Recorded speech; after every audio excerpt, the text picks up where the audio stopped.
Hi. All right. Hello, Abi. Do you hear me? I do, yes. And do you see us? I do, lovely. Great, wonderful. Well, let me say welcome to the Festival du Premier Roman, or First Novel Festival here in Chambéry. And let me begin by saying how sorry I am that you couldn't be here with us in person. Of course, we would have loved you to have been with us. But hooray for modern technology, that we can still see you and we can chat with you. And unfortunately, we see you properly, but all you probably see really is our masks. I don't think that will stop us from having a very nice time of interaction between one another. So in the hall that you see today are mainly members of several reading groups in and around Chambéry, as well as some other interested readers. And needless to say, we've all loved your book, The Girl with the Loud Voice, which is why you're here with us today. So it's really a great pleasure to have you here. Thank you for having me. It's such an honor as well. Great. So maybe we could start off the afternoon with you telling us a little bit about yourself, about where you come from, and what led you to writing this wonderful novel, The Girl with the Loud Voice. Sure. So, yeah, I'm Abi Daré. I was born in the city of Lagos, which is in West Africa, Nigeria, West Africa. I lived there for about 19 years of my life, thereabout. Secondary school, 1 year of university studying French, actually, which I never quite grasped for some reason. And then after 1 year studying French, I left to study law in United Kingdom and spent 4 years doing that. And then I realized I didn't want to be a lawyer, right? I didn't think that was me. So I decided to go in something called project management, because at that time technology was just coming up. Everyone was looking for technology talent. I went into technology. I spent about 15 years rising through the ranks, working in many corporate companies in technology. And then around about 4 or 5 years ago, all through the while I was working in technology, I was writing. I started writing a blog when I first came into the UK. And I think my blog was an outlet for me. It was an opportunity for me to express myself as a student in a foreign country, especially around the culture shock, the difference in weather, and the fact that I was really missing home. And so I started to write in my blog, and my blog became quite popular. It got so popular that I felt quite uncomfortable by the popularity. So I stopped blogging, but I think that had sparked a desire for writing in me. And so when I stopped blogging, I turned my passion into writing fiction, because it was really not about my life, but I could still continue to write. And so sometime in 2016, I decided to do a master's in creative writing. It would be my second master's degree. And The Girl with the Loud Voice was my thesis, my dissertation that I had to submit to my course supervisor so that I could get a distinction. Now, what led to the book was, so going back to my childhood growing up in Lagos, I lived in a middle class to an affluent neighborhood, and it was very common for families like mine and around us to hire young girls or boys, but mostly girls, as housemaids. These housemaids would come into the families and do all the cooking, the cleaning, all the chores. Many times, these girls were not very well treated. Sometimes when you went into a restaurant and you saw a family of 4, you could tell who the housemaid was: 3 children and a housemaid, or 2 children and 2 housemaids. You could tell. Sarah, I've just got a cough. Apologies for that. And I think I need to cough again. 1 second. I'm just going to go on pause. Would you like to have a break for some water? I think I could do with a little water.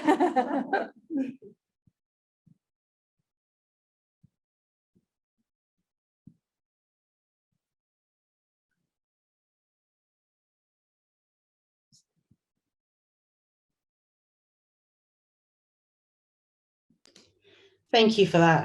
I think something sort of was scratching my throat. No problem. So you could tell when you went into a restaurant who a housemaid was, because of how she sometimes was dressed, the sadness in her eyes, the way she looked. And I had questions growing up, questions that I could not voice because I was brought up around an environment where you don't really challenge adults. So if you went to an adult and said to them, why are you treating your maid like this? You will be sure to get in trouble. So I didn't ask those questions, but I think so fast forward when I was doing my master's degree in creative writing, and I had to submit a 15,000 word piece for my course. My daughter, I have two daughters. One of my daughters was 8 years old at that time.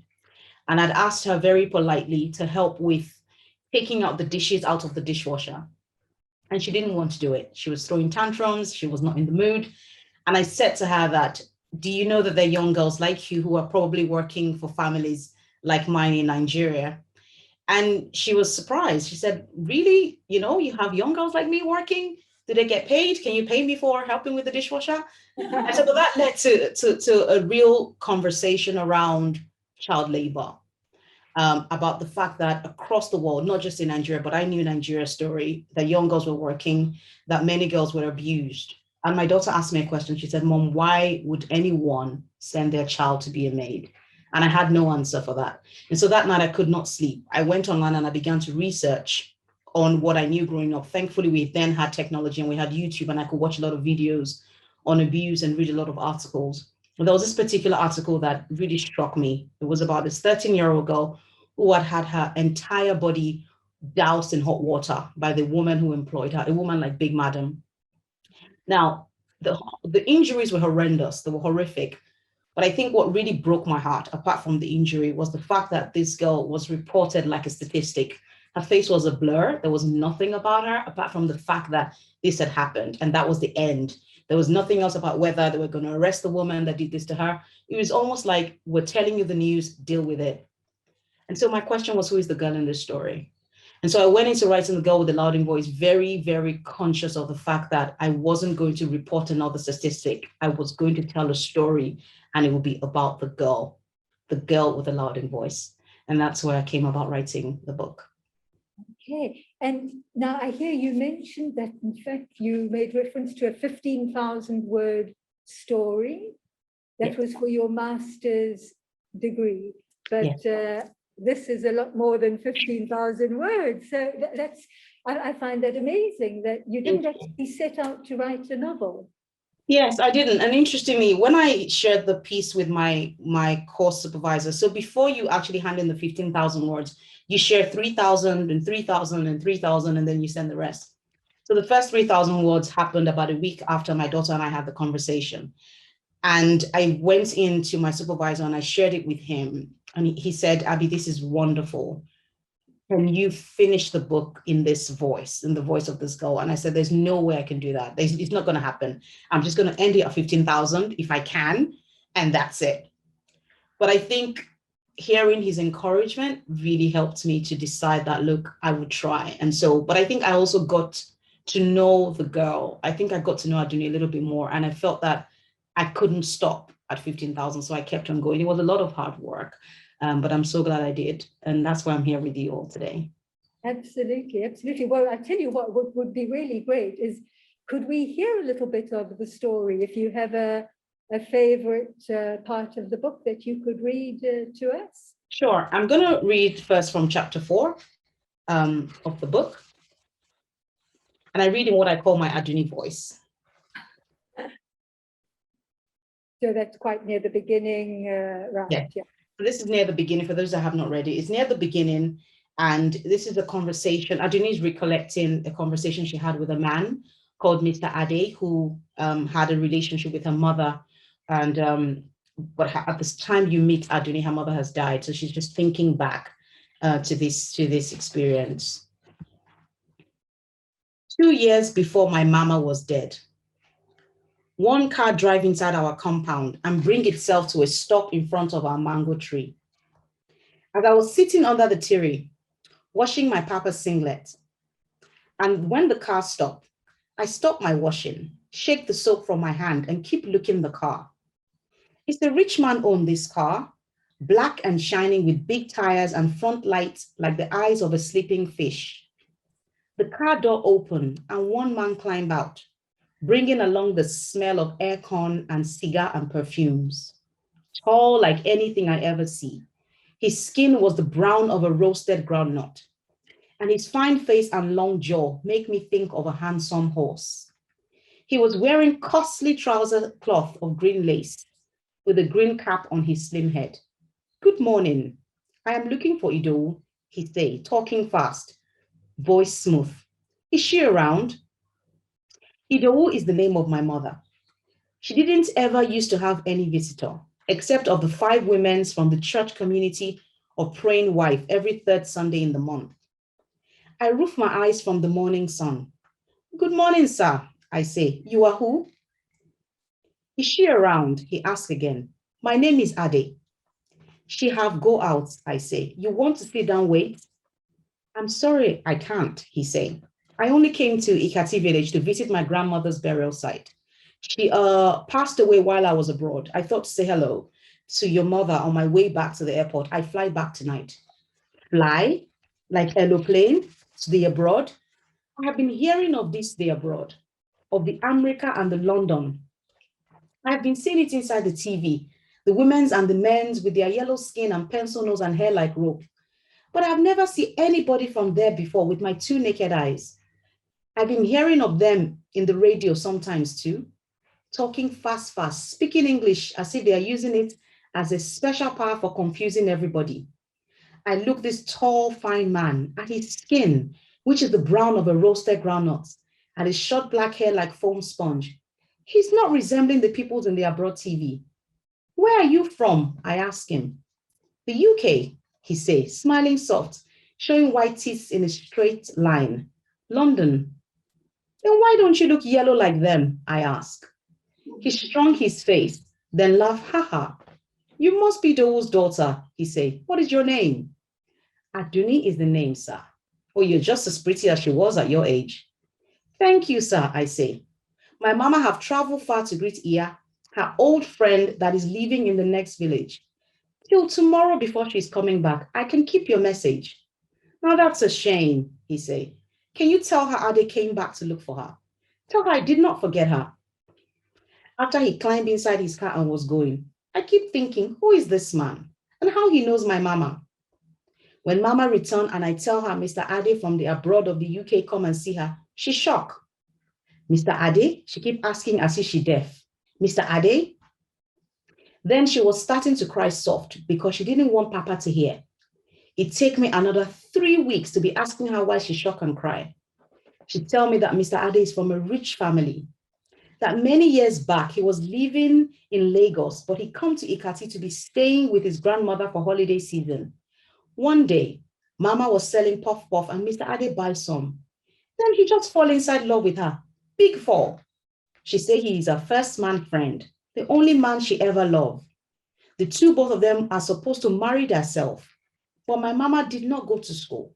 So Mr. Ade family say no marriage. And Mr. Ade say he will kill himself if he didn't marry Mama. So his family lock him inside a aeroplane and send him to the abroad. After Mama cry and cry, her family forced her to marry Papa, a man she did not ever love. And now he's wanting to do the same to me. That day, Mama say, Adunni, because I didn't go to school, I didn't marry my love. I was wanting to go outside this village, to count plenty money, to be reading many books, but all of that did not possible. Then she hold my hand. Adunni, God knows I will use my last sweat to be sending you to school because I'm wanting you to have a chance at life. I'm wanting you to speak good English because in Nigeria, everybody's understanding English. And the more better you're speaking English, the more better for you to be getting a good job. She coughed a little, shift herself on the floor mat and keep talking. In this village, if you go to school, no one will be forcing you to marry any man. But if you did not go to school, they will marry you to any man once you're reaching 15 years of age. Your schooling is your voice, child. It will be speaking for you even if you did not open your mouth to talk. It will be speaking till the day God is calling you come. That day, I tell myself, and even if I'm not getting anything in this life, I will go to school. I will finish my primary and secondary and university schooling and become a teacher. because I don't just want to have any kind voice. I want a lauding voice. Thank you. Yes.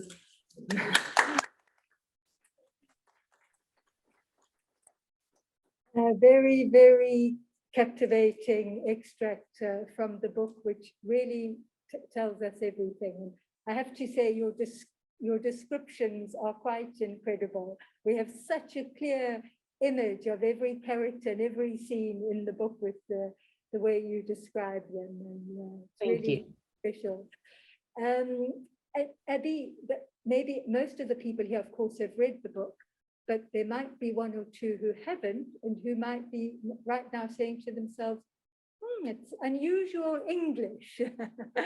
And it's true. It's a real defining characteristic of your book is the choice you made of the way you wrote it, the English you chose. If I don't know if I can call it a broken English. It's not quite Nigerian pidgin English, but it's Adunni English. Now, could you tell us a little bit about your choice to write like that? Yes.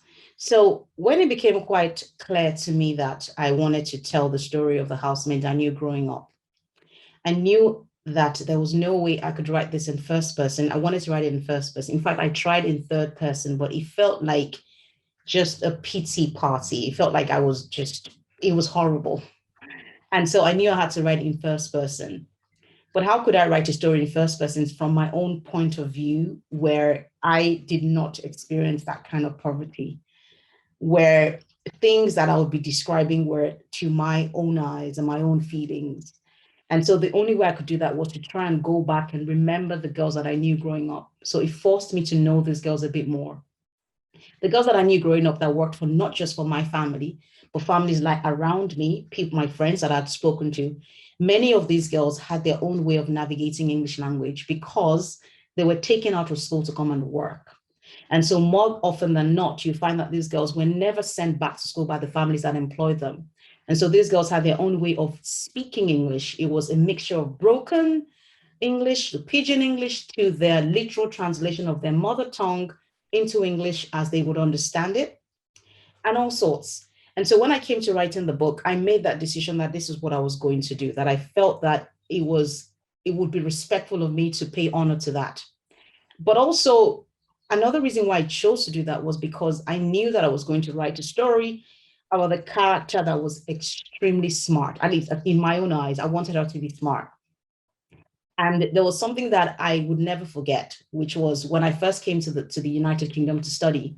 When people met me at work, I was a student working in a jeweler shop. I was selling jewelry, watches and earrings. And each time I talked about diamonds and wristwatches and the mechanism behind it, there would sometimes be this look of surprise in the eyes of the person I was speaking to, because they knew that I come from Nigeria, and there was always, oh, you speak very good English. Oh, you're smart, you're clever. Almost as if the fact that you speak good English and the fact that you're clever are sort of born together. And they're not. English is just a language, just as French is, as Yoruba is. If you're clever because you are, not because of how you speak or how well you speak English. And so I wanted to show that look, the fact that this young girl doesn't speak very good English, has been denied an education, does not mean that she's not a bundle of intelligence. And to show just how much we're killing the intelligence in these girls by taking them out of education and throwing them into such horrendous situations. So that's why I made those choices. And was it would you say it was maybe a little bit of a gamble? Were your editors totally in agreement with you, or?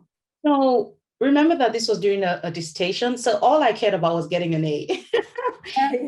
So when it came to the point, so just to tell you a bit about my journey, so you understand how I became published. All I wanted to do was to get an A. I was supposed to write 15,000 words. I was so drawn into the story. I ended up finishing it and typing the end. Around the same time, there was a competition going on in the UK. It's quite big. It's called the Bath Novel Award. The Bath Novel Award, and you can see sort of the plaque behind there. The Bath Novel Award is for unpublished writers and is judged anonymously. So the judges don't know who you are. They read your manuscript and they choose the winner based on the quality of your work. So one of my supervisors said, Abi, I think you should try and enter for this competition. But I said, I have nothing to lose. They don't know my name. So no one is going to knock on the door. The fear that you just talked about. No one is going to say, why on earth would you write this book? I'm just going to send it in. So I sent it in. I was the last person to enter the competition. I think it closed at midnight, I think on the 12th of April, if I remember, 2018. And I entered my manuscript at 11:59. That's how scared I was. But I won this competition out of 1,700 people. The agents that judged the competition became my agent. So she read it, chose me the winner, met me that night and said, we're going to sell this book. And I thought, oh my gosh, I'm in trouble. And so that took away what the publishers would think, because the agent had already said to me, Abby, we'll have to do something with this. So we went through a series of drafts, about 4 or 5, before we took it to the editor, and then the editor then gave their own feedback. So I didn't have this conventional journey to publishing. Oh, well, your choice obviously worked. Okay, I think at this moment it will be appropriate to see, let's see if we can get some questions from the floor. Who would like to, who has a question they would like to ask? Don't all shout at once. Intimidating. Oh, feeling a little intimidated, are we? Yes, super. I was wondering, what was the reception in Nigeria when the book was read? Thank you. That's a wonderful question. I get that all the time. I remember that I was terrified of what the reception would be, because here I am telling a story, not just about Nigerians, but essentially about myself. You know, my mother still lives there. My mother had housemates. I thought I was going to literally get killed. But I'm pleased to say that when the book came out, the reception has been wonderful. I've had a few book club events with Nigerians online, and the general reaction is, we've got to do something. This is the generation to change this. And I'm so glad for that, because that's not what I thought would happen. I thought that I was going to get bashed a little bit in the head. So so far it's been great.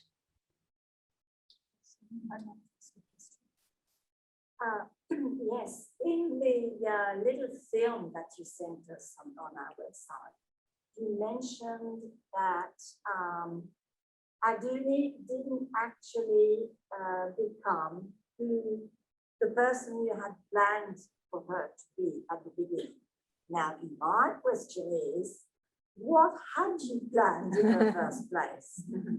I know why you changed it, because you mentioned, you know, the changes from your teachers and the editor, etc. But I'd love to know what you had planned in the first place for her. Okay, I'll tell you as long as you don't tell anyone ever. I promise. So when I wrote the book, towards the end, I had Adunni. I had, you know, the scene where Adunni and Big Daddy come together. I initially had it resulting in a pregnancy, and Adunni going away with the baby and trying to fend for her life. But I finished that and I thought, there's no way that, like, I don't want that to happen. This is not Adunni. Adunni is going to fight back. She's going to fight this guy and kick him off her.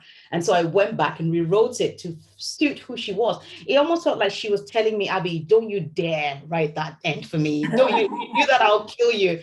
And so I went back to rewrite it, and then I handed it in to the publishers. Right.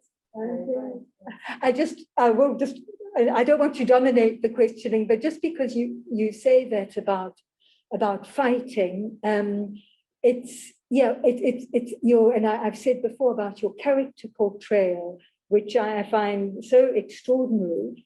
When we look at the two main characters, obviously Adunni and probably Big Madam, when we look at them, they're really like two true opposites. We've got Adunni, who, let's say, socially is seemingly very weak, but mentally and emotionally incredibly strong, in the way you say she's such a fighter. And on the other hand, we have Big Madam, who seems to be all powerful, and yet in reality, she's very, very fragile. Now, was this something, did it just happen like that? Or did you actually want to make these two characters in that way? It was a very conscious decision of mine. Remember that I said that when I was writing, it was really about amplifying the power behind that these girls have. There are over 131 million girls out of school today. And many of these girls, everyone sees them, well, not everyone, people that decide for them not to go to school see them as a commodity, as an object, as something without intelligence. And then you have Big Madam, who is very well educated, has sent her kids abroad, can afford things, economically sound, but here she is, and she's drawing strength, whether she believes it or not, from a young girl who she thinks is worthy of nothing. So I thought that by placing them together, that I could explore, because for me, it was an exploratory thing. I was exploring what was possible in a situation like that. And so as I played around with the characters, their reactions, their dialogue and all of that, I was surprised myself at how things turned out.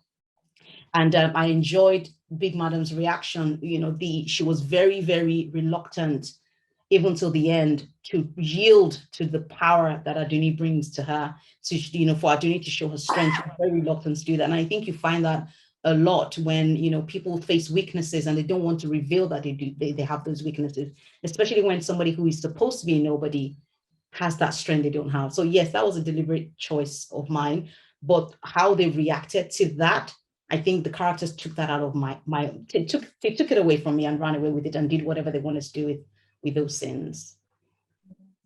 Okay. All right. Who? Yeah, for the moment. Oh, yes. I was wondering if you could tell us about the role of English players in education in Nigeria, and how much, how big a part of the population speaks English as a second language. So I think it was a bit muffled, but I think you're asking the role of English language in Nigeria and how much of the population speaks English. Is that it? Yeah. So we were colonized by the British. So we are an English-speaking country. In fact, English is the official language of Nigeria. When you get to Nigeria for the first time at the airport, everyone speaks English. However, there are over 250 ethnic groups that all speak their own little languages.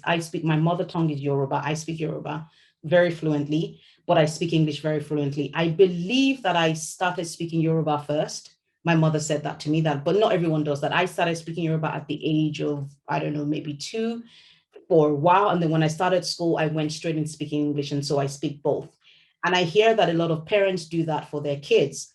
Because they know that the child is always going to speak English, they tend to speak the mother tongue at home first so that the child learns that.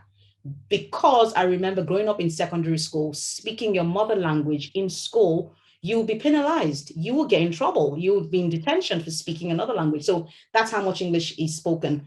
But because of the fact that not everyone is educated, the majority of people that are not fully educated, that did not go through the primary and secondary school education system in Nigeria, would speak what we call pidgin English or broken English. So it's a version of English that is not quite well formed.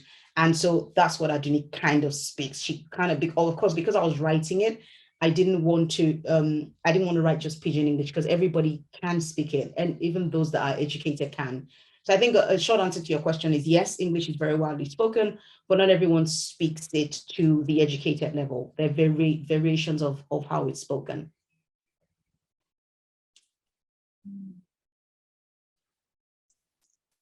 Well, if we're talking about education, in a country like France, education is obligatory up to, I'm actually not sure, maybe up until the age of 16, yeah. What, in the case of Nigeria, I think it's nothing like that. I mean, by law, you should have a child in school, but the fact is that there's impunity, so people get away. No one's going to check if you don't send your child to school. And really, it's down, the onus is on the parents. I certainly never heard growing up of anyone of the government looking into anyone's family to check whether a child had been registered in school, as opposed to when I had my kids, and the health visitor was checking on me. Has she started school? Has she, how is she doing? How's the development going? I certainly didn't have that. I don't think my mother ever told me that. So the onus is on the parents. And when parents are not financially able to educate their children, what tends to happen is they send the child to work so that the child can bring money back into the families. And so that's what you find. So yes, it's mandated by law, but in reality, only the people that can afford to send their children to school do send their children to school. Because school is, you have to pay to go to school, or meaning because they can't afford not to have a child working? Because you have to pay. Now, there are schools that are free, but the standard is so bad. And in fact, one of my visions is to help to do something in that area, to find a way to improve the education system. The standard of education for what we call the public schools are so bad that practically everyone that can afford it sends their children to private institutions. So fee-paying schools is where you send your children to. But also, on the flip side, you also have particularly some parts of Nigeria, so sort of the northern parts where families can't afford to send their daughters to school. So I'll say daughters now, but they choose not to because they believe that it's a waste of an investment. They believe that a girl's place is in the home, making babies, becoming a homemaker, and attending to her husband as the first wife or second or third or fourth wife. So there's a conscious decision to either not fully educate the child or not to educate the girl child at all. So that's a separate aspect of the choice not to educate, is the choice not to educate the girl child, and instead we send the boy child to school. So you have that as well. Okay, and that leads on to the question of these child marriage. Oh, sorry. Okay, well, we'll just finish with this because it's on the same topic, and then, okay. Child marriages, are they still as prevalent in Nigeria today as we see in the book, a young child being married off as a third wife to an old man? In certain parts of Nigeria, yes. Within Lagos, the city, which is kind of like New York and London, you would not find that happening. But in parts of Nigeria, especially within the northern part of Nigeria, which I think alluded to in one of the facts I put in my book, that 17% of some of the girls there are married off at a young age. And in fact, just last week, I saw a picture of, she looked about 8. I don't know her age, but she looked tiny, and she had the whole, wedding thing, and she was getting married to a man that looked like he could be her father. This was just in 2021, like last week, I saw this online. So it's still happening, very much happening. I think it's not just due to lack of education of the families that choose to do that, but also for certain religious reasons, for certain traditional reasons that I'm not privy to myself. I'm not into those things enough to know exactly why, but I know it happens. I've been told of families that are selling their daughters the moment she's born to a much older friend of the father. So from the moment the baby girl is born, the father says to his friend, "You will marry my daughter." So they wait till she's a little older, and then she gets married. Yes, coming back to the book, I was very impressed by the way the Adunni's language, or English rather, includes little by little as she takes English lessons. That was very cleverly done. So does that mean that you started from chapter 1, 2, 3 in that order, or if you wrote some parts after the others? I didn't quite catch that, but I think you're asking about the improvement of her English. Yeah. Okay, and how I did that. Oh, well, my question is more precise. Did you start with chapter 1, 2, 3, which made it easier to improve the language? Or if you wrote some parts at the end, and not in, if your writing is not in chronological order, how did you manage to keep the line of improvement? So I started literally chapter 1, 2, 3, 4, 5. So I always outline my manuscript. I know what I'm writing. I know how it's going to end, and I follow that order as much as I can.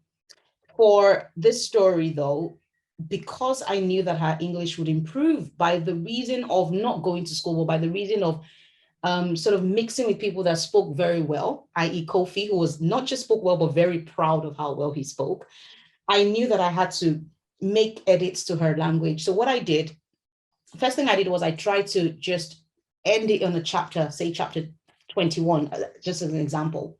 So I said, I'll stop at chapter 21 and chapter 22 should have improved English. I tried that and it was a horrendously jarring experience. It felt like you were falling off a cliff into a brand new book. So I could not do that. So what I did was I ended up writing the entire book in broken English, Adunni's in non-standard English, all the way till the end. And then I went back and then I began to tweak a word here and there, bits by bit. So where she would say fits, I would wait and then she would say fit and then she would say foot, like that until got to the end. So that's the only way I could have done it that way so that it wasn't a jarring experience.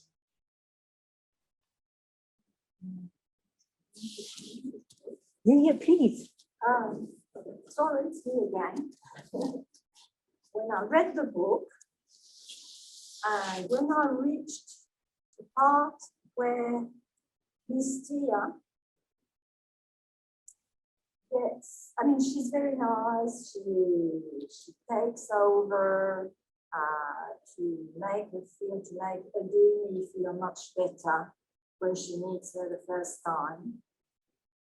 But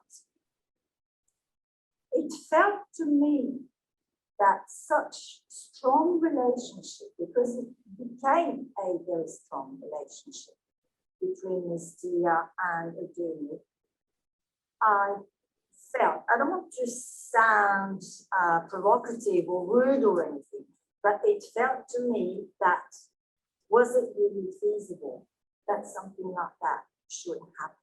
Admittedly, Miss Tia is looking for a friend because she's not at all like the other ladies who are horrible around her. She's very different. She's educated, and yet she's part of that society. And the chasm is such between the poor people and those wealthy other people. They appear to be really obnoxious. Is it feasible that she could come out of her plan to really become so close to Adunni? I would like to think so. I'd like to think so. And I'll say that because I remember, although this was not where it was a different age, I remember growing up, like I said, I came from a middle-class affluent family. There was a young girl who was a maid that worked for one of my neighbors. Now, my mother had a very, very demanding job. She still does. So she traveled quite often. And so when she was on her travels, I would sometimes stay with our neighbor. And I had no sister. And I think maybe that's kind of what I based that relationship on. And this young girl that lived with my neighbor, who was a maid, I think she was about 3 years younger than I was. I remember that she had the brightest eyes and the most brilliant smile. And I was just drawn to her. And I had friends that came from exceedingly wealthy homes. But for some reason, the first time I met this girl, and I think I remember her telling me a story about her village, I could not explain the connection. I just did not want to leave her presence. I wanted to hear all about her. And so as she did her job and worked and cleaned, I felt myself just wanting, I think maybe because a part of me was tired of all the stories I heard about my friends traveling abroad, first class. I just wanted a different taste to life. And so I connected to this girl. For those 6 weeks, we were like best of friends. Now, sadly, when I went back to boarding school, when I came back, I was told that her uncle had taken her away to work somewhere else. So I suspect that that part of me never forgot that girl. And I'm telling you now because I didn't forget that girl. But I'd like to think it's possible. If I would like to hope that it's possible, I would like to hope that whatever it is that divides the poor from the rich, as we have in Nigeria, that thing melts away and that we begin to see each other as humans. Just to talk a little bit further, I was speaking to this Nigerian book club on the book, and somebody asked exactly your question, but I didn't have to answer it because somebody else said, I am Tia. She said, I live in New York, but every time I go to Nigeria, I look for girls like Adunni and I become friends with them because I want to know their story. And so that made me think, okay, Abi, so maybe you got away with it in the end. But I think I was just trying to show the possibility to show that, look, the people reading this, the Nigerians reading this, when you see your housemates, see them as a friend. You don't have to be best friends, but understand them, understand, what's their dreams, what's their birthday, what do you know about them? I didn't know much about our housemates. My mother didn't know much about our housemates. My friends didn't know much about their housemates. And that's what I'm hoping to erase. Good. Joy, can you, or Chantal? Oh, sorry, sur le rapport au domestique, elle pense qu'il est de la colonisation. Est-ce que le rapport avec les domestiques. Just going to do a translation. What she wanted to know is if you think the relationship between people and their housemates is a direct result of colonization. Oh, sorry? Colonization. Colonization, yeah. Oh, that's hard, right? That's hard to answer. I think it has a lot to play with it. I think that when I go to Nigeria, and I think maybe because I've lived abroad and I understand that everybody's on the same, reasonably on the same level, right? A lady that cleans my house, we talk, we have coffee, we have tea together. She does her job. I pay her her job. There's respect for what she does. She respects me, I respect her. When I go to Nigeria, I suddenly am thrown into a world of hierarchy. All of a sudden, I cannot have a conversation with the driver or chauffeur. I can't have a conversation with them. I can't ask them, how was your week? Because somebody's going to tell me, Abi, you don't do that. You don't have that conversation with them because they're going to grow wings and they're going to feel that they're important. And I think if you think about that, I think there's a little bit of mental slavery playing there. And I think that's probably some of the consequences, directly or indirectly, of colonization, because we've come to see each other as better than others, because that's part of what colonization did. You know, they came, took over everything and made essentially the people living in the country like they were right under them. And I think that carried on. So there's a bit of slavery. And I think Adunni there's something she said there about no longer being a slave and slavery being abolished. And sorry, still being a slave, even though slavery had been abolished many years ago. So yes, I do think there's an indirect correlation there.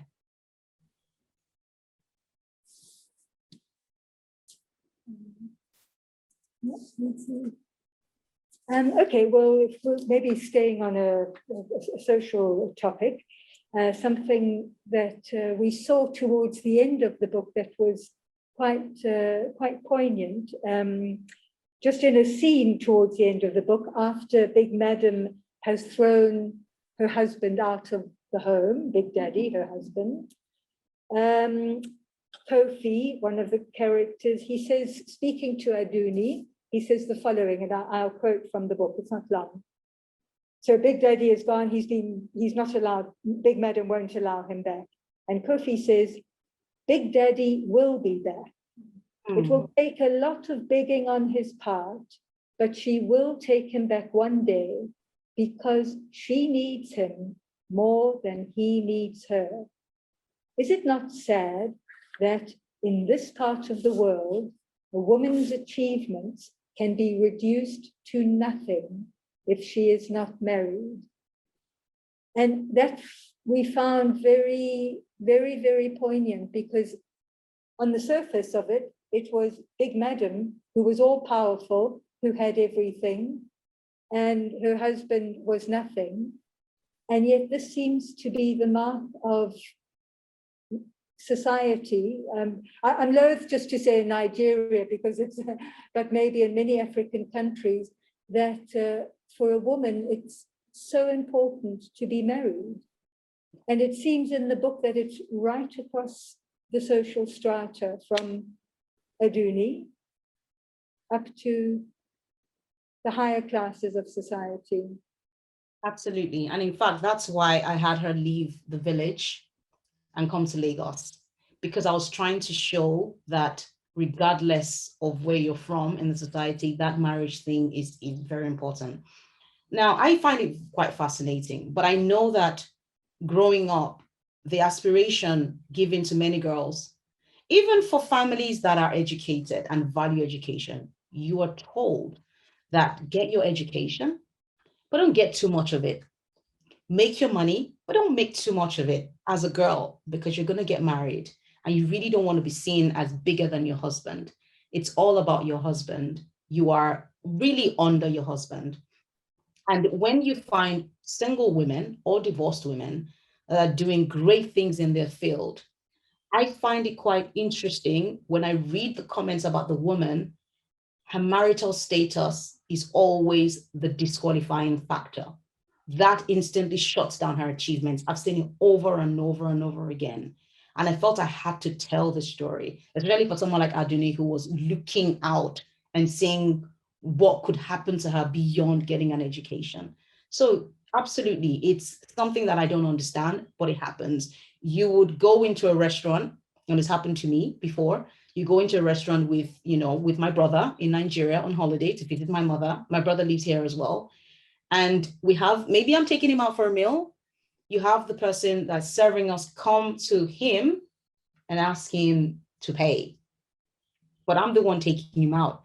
There's always that view that a woman is not able to stand on her own. You find some landlords refusing to rent properties out to women that are not married. You need to bring your husband to be rented a property. You find certain jobs. In fact, my mother and I were talking about it the other day, about somebody she knows that was meant to be promoted to a very, very, very high level. I think it was CEO of a major bank. And the understanding was that she wasn't married. And so she had to quickly find somebody, and they had an agreement so that she could get the promotion. So things like that happen. I think things are changing because there are voices that are loud right now on social media condemning these things. But the truth is that it's very difficult to change what is norm and what is the culture. It's very, very difficult. So there's still a battle to fight to get there. So Big Madam, she would prefer to be with that loser of a husband. He's always been a loser, right? And she's always been there. I think what broke her was the fact that it happened with Caroline. It wasn't even what happened with Adunni. Remember, she wasn't faced by that. She wasn't faced by Rebecca. She's always taking care of his mess, as she puts it. But the what broke the camel's back for her was the fact that he crossed the line and went to her best friend. And that was where she thought, okay, I can't do this anymore. And Kofi's right. He's going to be back. If I write a sequel, he's going to be back because he will. That's what happens. Yeah. Well, we've spoken about the women characters, obviously Adunni, Big Madam, Taire, but we haven't said much about the men. And it seemed to us that maybe other than Kofi, perhaps Abu as well, the chauffeur, who we don't hear that much of, most of the male characters seem to be pretty much self-centered, egotistical weaklings. That's the way in some of the discussions we saw them. And you forgot smelly. Oh, and they got smelly. Yes, thank you, Joy. A lot of them were very smelly. Cowards. Cowards, yes. Was that just our observation? No, I don't think it was. I think it was, I think just when you write about patriarchy and a society that enables patriarchy and women that enable patriarchy, it's really difficult to paint, especially when you're writing a fiction that is at the center of the message, at the center of one of the messages, at the center of the book. It's very difficult to write male characters that were role models, because I believe, and I still had a conversation with one of my best friends the other day, I believe that many, many men within our society have been raised to be very entitled. And that entitlement has led to a lot of bad behavior. When a man believes that he can get away with anything because his wife is not going to do anything to him, she's not going to divorce him. And in fact, even the laws around divorce are just about changing, where a woman gets nothing, the man would most likely get custody of the kids. So she walks away with nothing, even if it's her own house that he was living in. She would most likely be the one to move on. So there's a lot of things that don't help. And I think I wanted to show that. I wanted to show that in the story, to show that this entitlement, the fact that a lot of women enable this bad behavior, i.e. Big Madam enables Big Daddy to be just an idiot that he is. Adunni's mother, maybe not, she really fought against what her husband stood for. But the truth is she remained there and she died there. Not her fault, but that's what happened. And her husband, weakling, he's not a bad man, but he's a weak man and he's lazy. And he sees his daughter as a commodity because that's what he believes. And going back to what I talk about norms and culture, it's very difficult when somebody is born into that feeling of entitlement, the feeling of a man is king, regardless of if he brings anything to the table. then there's a problem. It's very difficult to change that. So it was kind of a conscious decision of mine to have, you know, the men the way they are, but also some of the women to show how much they've enabled this to happen, was what I was trying to do. Because we even saw it right through to Tia's husband, who was a wonderful doctor, and yet he was a weakling. He didn't even tell her that he had fertility issues. And, I mean, because I hear that all the time. So many stories around fertility issues where it's the man's, and in fact, I don't know if this is true, but I've been told that as a result of these, the fact that fertility issues are not talked about as if it's a man and a woman's problem, they come together as a couple, there's a lot of paternity fraud. A lot of women go out there, have kids with other men, and the man knows that is somebody else's child, but they welcome the baby because they don't need, this society should not know that a man and a woman are facing fertility issues. It's always the woman's problem. So she solves it herself and goes out there and does what she wants to do, which is kind of what I was alluding to with Khadija's example. Yeah. Well, now when you mention Khadija, that was when we see her demise was her relationship with her former boyfriend, and eventually this when she went for the bath. Now this spiritual aspect, I don't know, what would we call it, a spiritual purification maybe? You mention it twice, and once very, very graphically. We got the feeling that there was a reason you really wanted to put that in the book. Was there? I think it was twofold. One was because of what I've talked about just now, about the fact that the woman always bears the brunt. So here is a mother of a son that is infertile for whatever reasons. And the mother doesn't know, obviously she doesn't know, but then she doesn't ever speak to her husband and say, why don't you do this? Why don't you explore? So Nigerians are quite, they look at the superstitious side of things, they look at spiritual side of things. But in this particular story, this mother-in-law, doctor's mother, she doesn't ever look at her son. It's always Tia. And so I wanted to show that look, these are some of the things that women have to go through. This what I described in the book was based on somebody's real life experience that I know that it happened to. So it's not purely fiction. It's a fictionalized account, but it's not pure fiction. But I also wanted Tia to have an opportunity to taste a little bit, which was a bit cruel actually, but to taste a little bit of what Adunni has had to endure for most of her life. And it was after that bath that Tia is able to, because all the while that she kept on going there, it was very convenient for her to pop in, right? Pop in for a minute or for an hour, teach her English and pop back into her own comfortable life. But for her to make that decision that, look, I will get you out of here regardless of what happens, there had to be something quite strong, a catalyst that would twist things around on its head. And it was through her feeling that physical pain. And she thinks, if I endured this for 10 minutes, now look at this child who's had to do this, suffer this for years. It's inconceivable. And so that's why I put those. So those were the dual purpose of putting that scene in there. And that still is a regular occurrence through all sectors. Maybe not as brutal, but baths are very, very, very common. You hear that a lot. People go for baths to wash away bad luck. And it's not just Nigeria, you hear about it in India, my research, parts of Asia, it happens a lot. It's just about, I think it's about cleansing. It's about rebirth, I guess. All that superstition? Yeah, absolutely. And superstition. Okay, well, everything that we've heard in the book, it's there's a lot of tragedy, a lot of brutality, a lot of, in a sense, sadness, and yet it's in no way a sad book. It's not a depressing book. It's not a depressing story. It's a story of incredible hope and positivity. That was, what was that difficult to keep that thread running through the book? Yes, you remember what I said, when I told her the part that I cut out, that it started off as a very depressing book. But I did not feel that I was doing the character justice. I felt that it was at odds with the message I was trying to bring across, which is the fact that the girls that are in this situation are girls of light and they sparkle and they deserve to sparkle.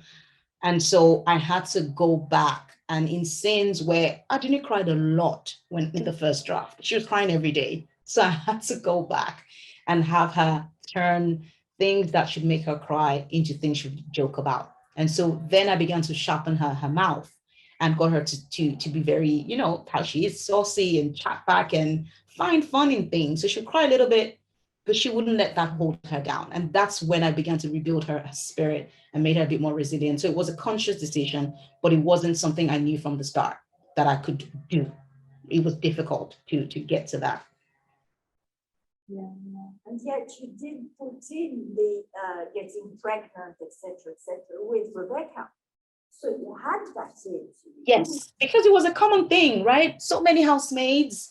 I couldn't, so maybe I just transferred it.